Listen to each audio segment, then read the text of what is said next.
So this is Zimbabwe. This is my home. Many have not heard about it. Many have not don't even know where it's on the map, and many might not even know it's a country. But this is my home, and this is where I was born. Where Zimbabwe is located, it's located just above South Africa, and it borders Zambia, Botswana, and Mozambique. Right here's the flag of Zimbabwe. It's a pretty cool looking flag. I don't know if many have seen it, but it's appealing to most eyes, and it's a pretty cool looking flag. So Zimbabwe, aside from what most people hear, there's a lot of beauty to the country. They have many great animals, elephants, lions, zebras, many more. I was able to go there last summer actually. I got to ride an elephant, I got to walk with it and some young lions. I got to hunt an impala, which is a pretty interesting story in itself. I got to go on safari rides and I got to see other different animals. So right here is Victoria Falls. This is actually where 3 countries meet in one spot, and this is one of the 7 wonders of the world. Where those 3 countries meet, one side is Zimbabwe, one is Zambia, and one is Botswana. Now, let me go back to the hunting story. Now, I actually went hunting with one of my dad's friends and shot one of these. This is called an impala.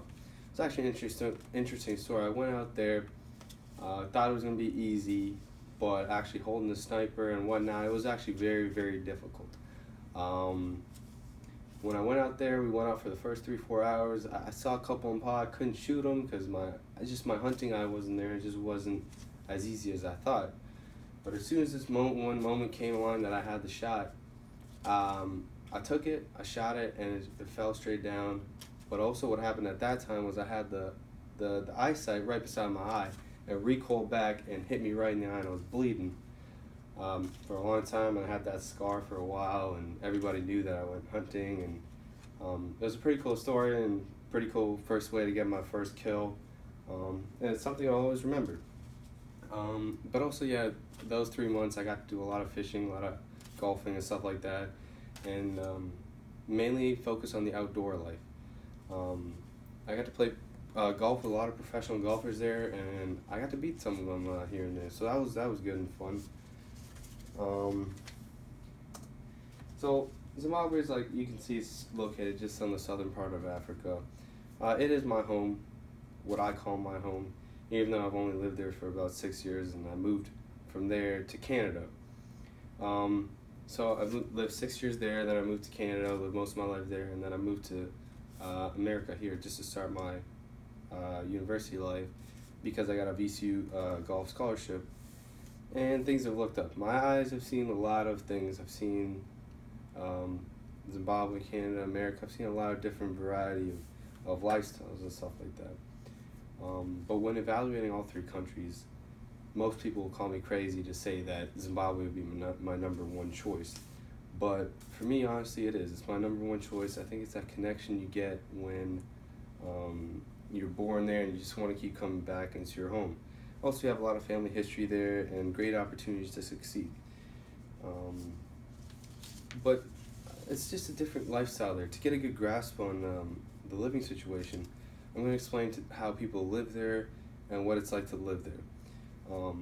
The minimum wage is around $200 to $250 US a month, and there are many people making this amount of money. And when income levels are pretty low, it's pretty evident that the security levels need to be higher because people are struggling for money and whatnot and stuff. So every house is pretty much has a gate around their houses for a lot of safety. A lot of people have locks on their safes when they're at work. They employ high levels of police guards and whatnot.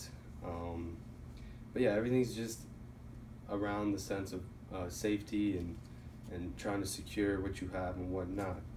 But other than that, if you're like middle class or upper class, you can have servants, maids, and stuff like that. So that's always a beauty. It's always nice coming home to not having to do your laundry or having dinner served and having your bed sheets made and whatnot. So there's not too much worrying about in that aspect, which is a really good aspect. It's actually one of the things my dad loves about the country, and I love it too. But there's pros and cons, but I just still love the country in general. But there are stories that may scare people away from the situation, and one particular story in particular was one of my dad's friends. He had a business, and in the safe he had around 2 million rands, which is equivalent to around 200,000 US dollars. The rands is the South African currency. So one night he decided, okay, I'm just gonna take all my money out. I mean, he left about 200,000 rands a day, so he left about 20,000 US.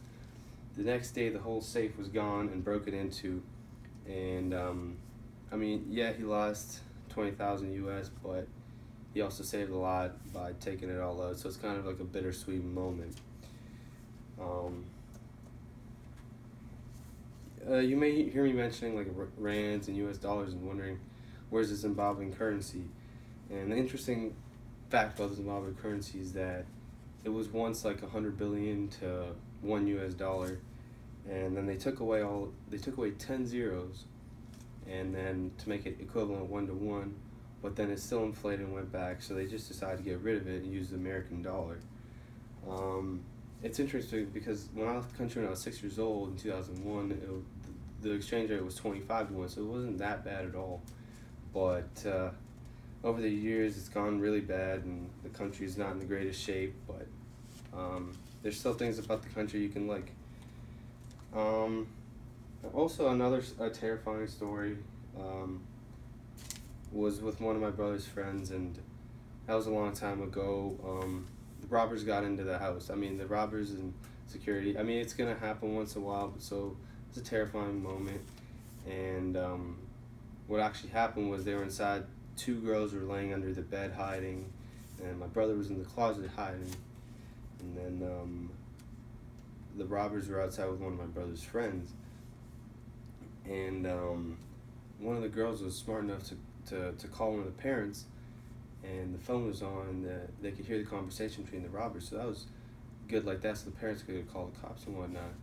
But while this was happening, the robbers actually put a gun down my brother's friend's mouth, but he actually didn't pull the trigger, so I'm glad that didn't happen. But just knowing something like that can happen at any time is pretty terrifying. But over the years, it's gotten better security-wise, and you don't hope for things like that to happen, but it's always definitely a possibility. Yeah, this is a terrifying story, and I understand that would turn most people away, but I mean, they were young kids, and the robbers were just trying to take advantage of them and whatnot.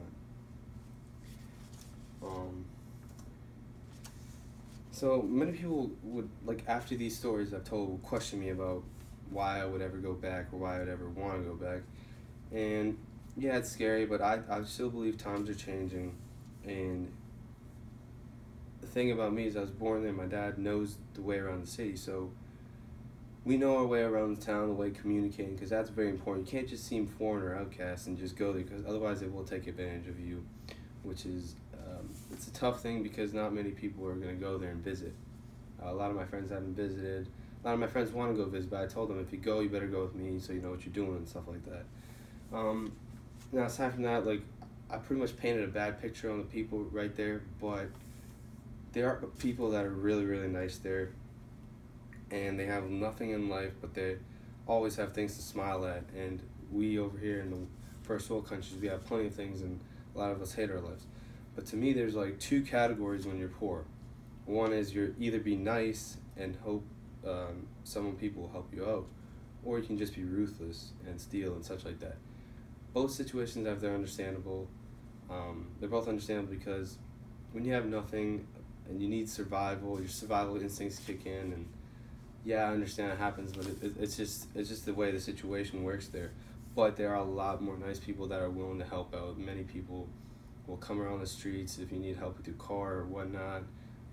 They'll do your gardening. They always want like a little tip or something, so just help them out, be nice to them, and it always works. It always works out in your favor that way. But to me, Zimbabwe isn't one of those countries you just tell your friends or random people just go visit. To me, it's a country where, yeah, I'd want them to go experience it and experience all the different aspects, from the beauty and the horrifying aspects. But if you were to go to Zimbabwe, or if you want to go, I highly recommend that you go with somebody who knows the ropes and knows how everything works there, because it's very, very different. And yeah.